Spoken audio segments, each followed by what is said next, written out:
छान छान. मग मग काय आलं? तर तिला बोललो जरा आपल्याला थोडं थांब, मी माझ्या मित्रांसोबत झालं, आपण नंतर जाऊ. पण ती म्हणजे तू स्वतःच्याच गर्लफ्रेंडला थांबवत होतास.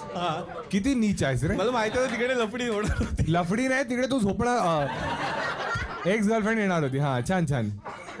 तर ती रेडी झाली तर मी बोललो चल आता तुला काय, आता नाही बोलू नाही शकत जास्त. तर बोललो चल. आणि तिकडे आम्ही गेलो, आम्ही सगळे ड्रिंक करायला बसलेलो मित्र वगैरे.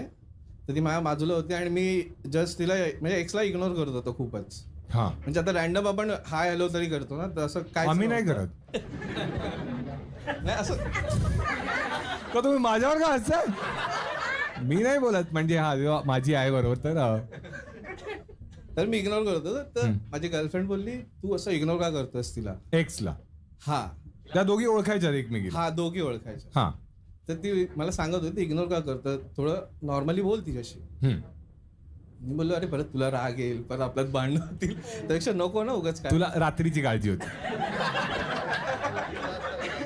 नंतर ती बोलली अरे मी एवढी हे नाहीये की तू बोलू शकतो, असं काय प्रॉब्लेम नाही मला, मी एवढी मॅच्युअर आहे. मॅच्युअर आहे. हा आणि सगळ्या म्हणजे दारू सगळ्यांना हायच झालेली, एकदम सगळे टाईडच होते तेव्हा. हे का सांगतोयस तू? नाही सांगतोय मी, पुढे पुढे अजून पुढे आहे याच्या. बिल्डअप. तर तिचं ऐकलं मी बोललो म्हणजे इमोशनल झालो मी, भाई एवढी इमोशनल झालं. एवढी ती मला हे करते, बोलते तू बोलायला जाऊ शकतो असं काही नाही. तर मी बस तुझा नको वाहून दिवस. हो.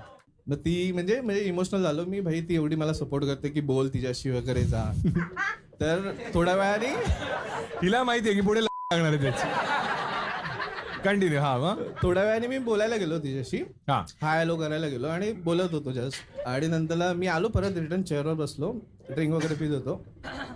तेव्हा ती मला विचारते